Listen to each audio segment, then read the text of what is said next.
chegando à posição mais elevada. Tiago capítulo 2, versículo 23. Cumpriu-se assim a escritura que diz: Abraão creu em Deus, e isso lhe foi creditado como justiça, e ele foi chamado amigo de Deus. Veja só que coisa extraordinária. Um homem sendo chamado de amigo de Deus. Como que o Criador de todas as coisas, infinito em poder, soberania e majestade, chamar o ser humano para ser seu amigo. Mas é verdade, Abraão foi chamado de amigo de Deus. Mas foi só Abraão? Não. Este convite se estende a todos. O Espírito Santo quer falar a respeito de relacionamento, principalmente da trajetória do relacionamento do homem com Deus no decorrer da história ou desde a sua criação. Então veremos 4 fases deste relacionamento. Primeira fase, criatura de Deus. Gênesis capítulo 1, versículos 1 e 27. Aqui Deus está criando o homem. Pelo fato de Deus ser o Criador, o homem, neste caso, é criatura de Deus. E o homem tinha um relacionamento íntimo com Deus, mas o pecado os separou. Romanos capítulo 5, versículo 12 está escrito: Portanto, como por um homem entrou o pecado no mundo, e pelo pecado a morte, assim também a morte passou a todos os homens, por isso que todos pecaram. E Romanos capítulo 3, versículo 23, fala que todos pecaram e estão afastados de Deus. Mesmo assim, Deus continua criador, e o que ele criou é chamado de criatura. Mas não é a vontade de Deus que o homem permaneça como criatura. Ele está formando uma grande família, e seu desejo é que todos se tornem seus filhos, e ele, pai de todos. Por isso que ele enviou o seu Filho e o Espírito Santo para realizar esta obra. É também por isso que a maior ordem de Jesus Cristo foi Marcos capítulo 16, versículos 15 e 16. Ide por todo o mundo e pregai o evangelho a toda criatura. Quem crê e for batizado será salvo, mas quem não crê será condenado.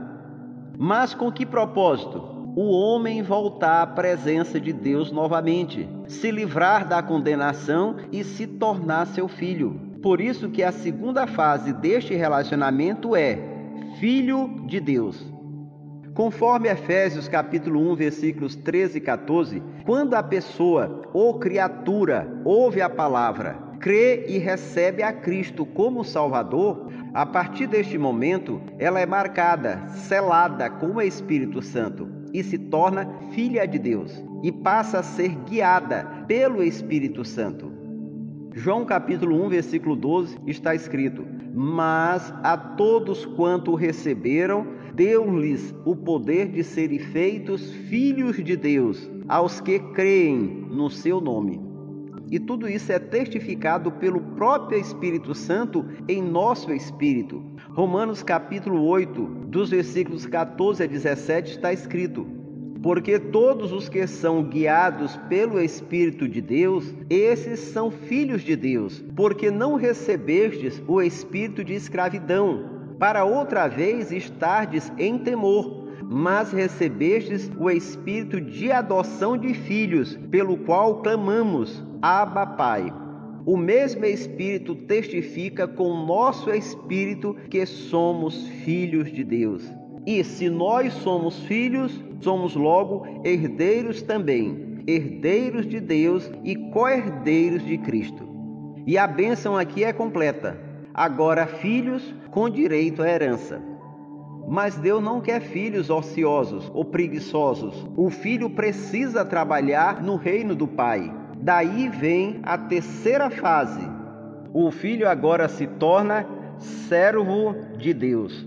1 Pedro capítulo 2, versículo 16 está escrito: Vivam como pessoas livres, mas não usem a liberdade como desculpa para fazer o mal. Vivam como servos de Deus.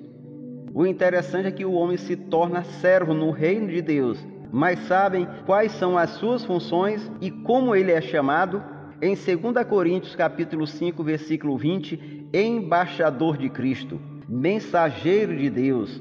Mateus capítulo 5, versículos 13 e 14, sal da terra e luz do mundo. E em 2 Pedro capítulo 2, versículo 9, ele é chamado eleito, sacerdote real, santo, exclusivo de Deus e anunciador das grandezas de Deus.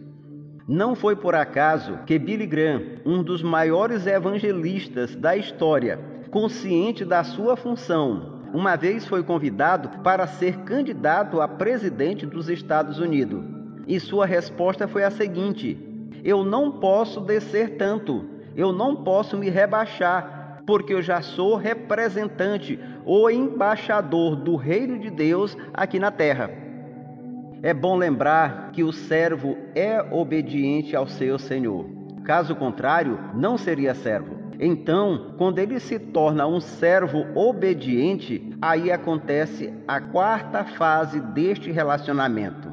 Ele se torna amigo de Deus, como Abraão. E agora Jesus Cristo faz esta proposta e reafirmação em João capítulo 15, versículos 14 e 15.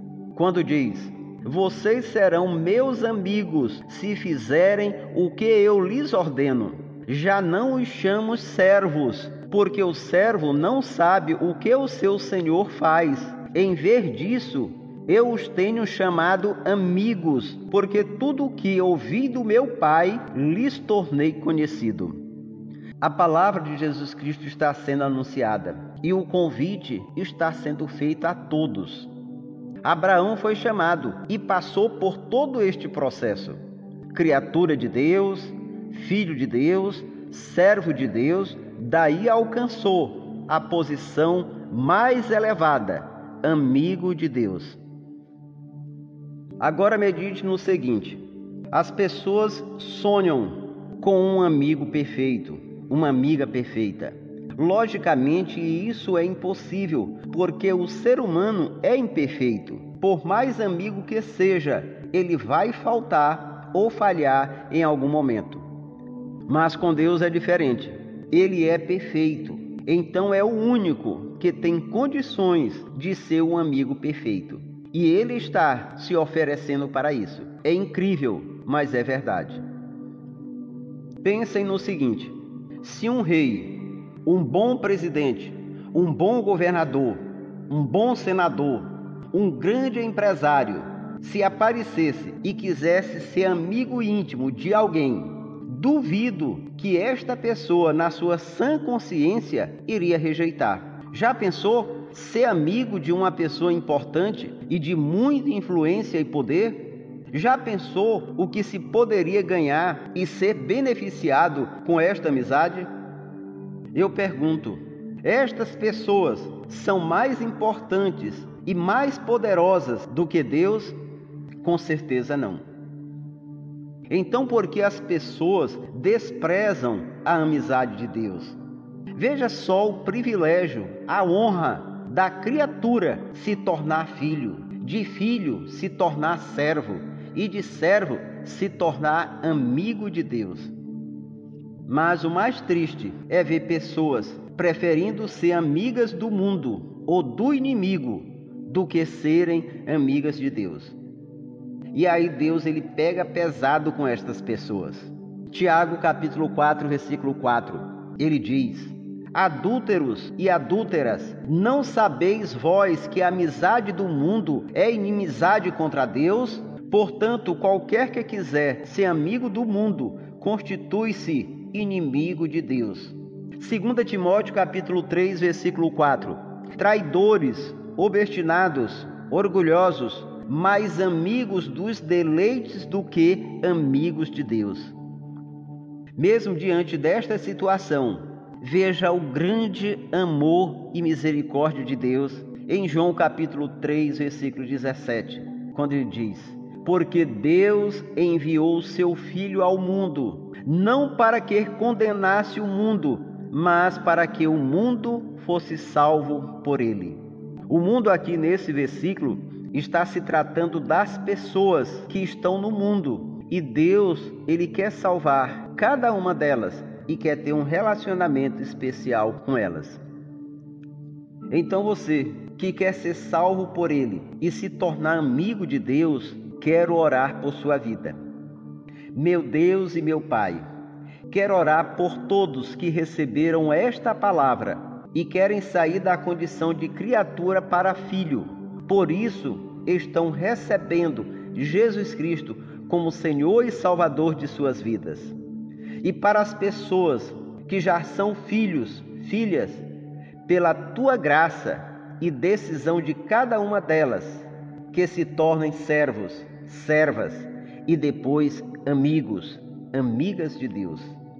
Que seja destruído toda a ação do inimigo que tem criado barreiras e cadeias para que estas pessoas não alcancem esta posição tão privilegiada que é de amigo de Deus, amiga de Deus. Faz, Pai, esta obra na vida de cada uma destas pessoas. Perdoa os seus pecados, limpa as suas mentes e os seus corações. Escreve uma nova história para cada uma delas. Senhor, essas bênçãos eu te peço e te agradeço em nome de Jesus. Amém. Aqui foi o pastor Paulo Castro. Deus lhe abençoe com a graça de se tornarem amigos, amigas de Deus.